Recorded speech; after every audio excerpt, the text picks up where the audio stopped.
Hi guys, this is Mike. Welcome back to Open It and Play. Today we're going to be looking at the long-awaited Marvel Legends Wolverine and Sabertooth 2-pack. I'm not really excited about this Wolverine, but I have been looking forward to this Sabertooth for a long time. I have the old Sabertooth and I've actually never opened him, but he cost me a pretty penny back in the day, so I'm regretting it now, but that was when I was first getting into Marvel Legends, and I thought Sabretooth is kind of a necessary part of my X-Men display. But the new one is done to a much larger scale and more like a lot of the depictions of a lot of depictions of Sabretooth in the comics. And so I thought this is kind of a necessary upgrade for me, but it did take a long time to get it from Big Bad Toy Store. So if we see the package, it does have this really cool artwork.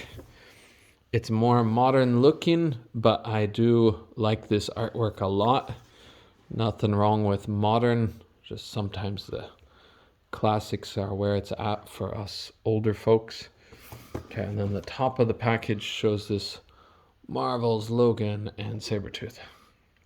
Okay, and the bottom is the usual legalese. So, all right, we'll get this guy out and we'll try to do a very quick version because time is a little bit limited today.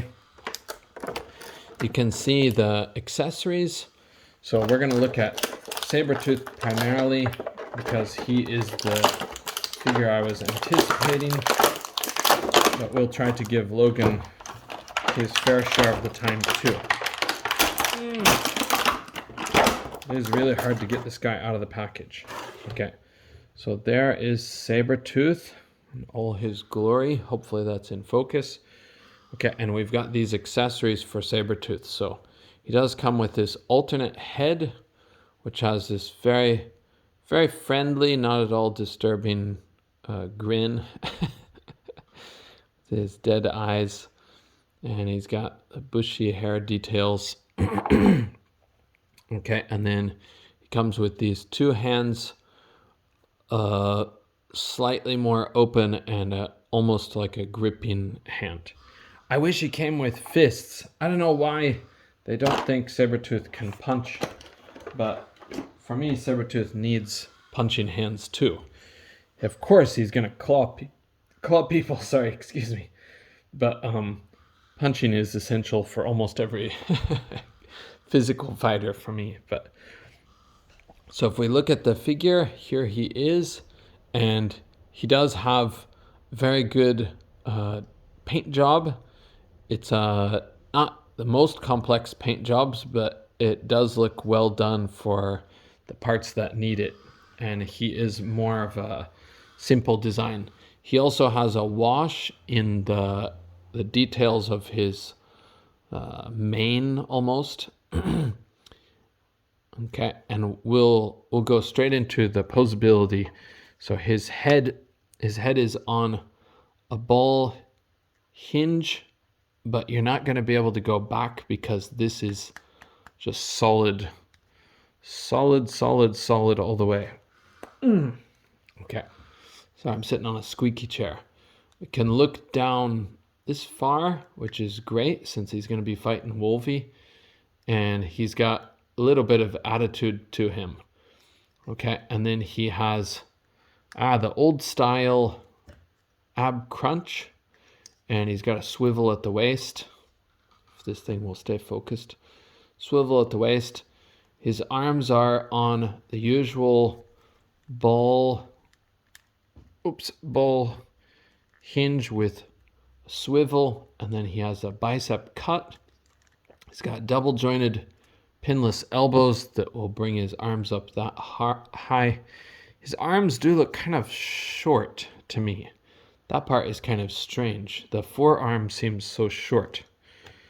I don't know why they would do that, but maybe because the upper arm made it look too long overall. But yeah, it looks kind of weird when you pull his arms in tight like that all the way. But anyway, maybe something with their proportioning is off. He does have butterfly joints, which I don't remember if I said yet, but I think I didn't. It'll bring his arms back that far, so that's very good for his fighting style to be able to pose that way. You can bring these forward, but it does have to mash into this rubber part, so, or a softer plastic part. Okay, his legs will kick up that far, back not at all. He's got a swivel, thigh swivel, and double jointed pinned knees, which is kind of goofy. Why not do one way or the other, not both? Okay, and ankles that hinge and pivot. All right. So yeah, he feels sturdy in hand. He doesn't feel like he's gonna break or something. And let's get his buddy out of the package too. We'll go with Wolvie's accessories first.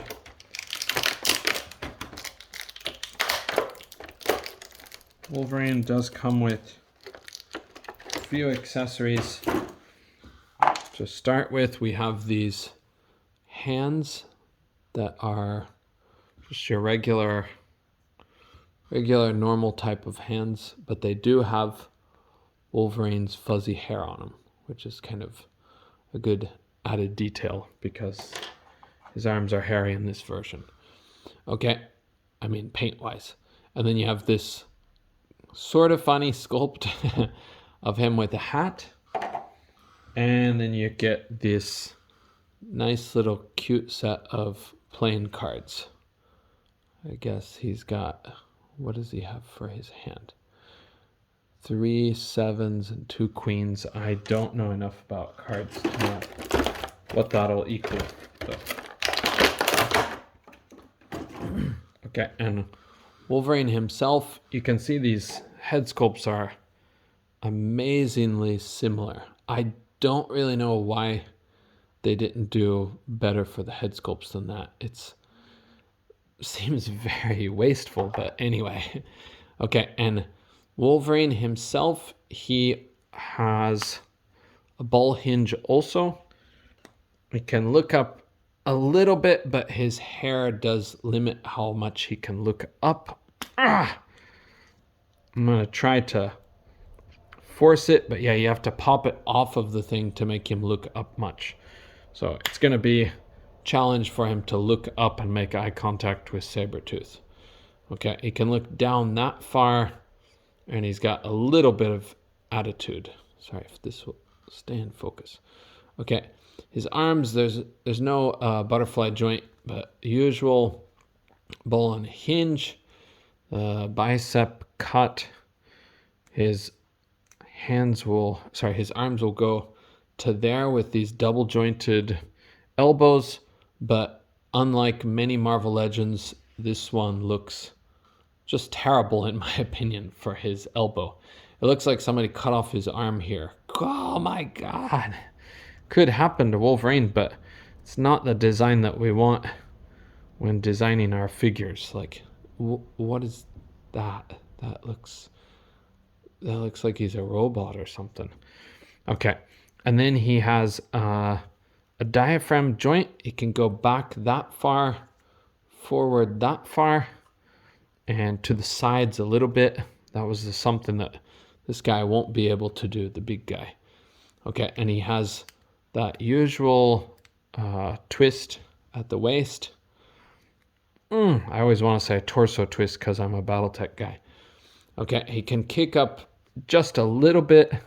He does have the thigh cut, and then his double jointed knees will go back that way. But again, his knees have pins, so kind of a strange choice. Okay, his boots will go back. You can kind of force it. It can go back quite a ways and forward that far. Sorry, I don't know if this is staying in focus. I'm trying to keep it in focus. Okay, and then pivot as usual. All right, so like many people, I was not interested in this Wolverine, but I wanted the Sabertooth. Okay, and let's open... Sorry, I can't even get this guy to stand really. There we go. So you can see the size comparison there if it'll focus. Very different, right? We'll open this old guy real quick and we'll do a quick size comparison. Probably this guy's price on the aftermarket is going down now, but I'm gonna pop mine out of the box. I was interested in opening it to get out that Apocalypse arm, but I never did do that. Whoa. But let's see what he looks like in comparison. We're not going to go through his articulation and stuff, but we will see how he lines up with this guy. Unfortunately, it looks like he has kind of a warped... come on, focus. Today is cloudy, so it really doesn't want to focus. He has kind of a warped leg that's kind of bent out of shape. So that part is a major drawback that I was not expecting. But let's see. His arms also look kind of squatty. It really doesn't want to focus on this figure, maybe because of the darker brown. But if we put the two Sabertooths side by side, you can see the size difference clearly. Okay. That older Sabertooth, something about him doesn't quite feel the way that I thought he would feel. He can't quite straighten out his body properly because of this problem with the warping of his legs. So he kind of looks like he's got the corn cob thing going on or something. But anyway, yeah, I would recommend... Oh yeah, his thing will pop off, so that allows for a little more options with looking up. He can look up no problem. But I was going to say, I would recommend this guy if you want more beast-like Sabertooth. I apologize, I probably said Wolverine 16 times when I wanted to say Sabertooth. I don't know why I'm confusing the two names so often, especially when I'm a fan of Wolverine from a long time ago. But oh, I'll do a quick comparison too. If we put a cap in here real quick, you can see how he lines up with each of the figures here and here. Okay, I think that's about it for this video. I'd recommend this pack. I hope you can get it before it gets expensive. I'm pretty sure Sabertooth is a figure that a lot of people want, so I wouldn't be surprised if the price increases by a lot in the future. So, okay, thanks for joining me here on Open It and Play, and I hope to see you in the next video. Maybe we're going to do some G.I. Joe videos soon. All right, bye for now. There goes the train.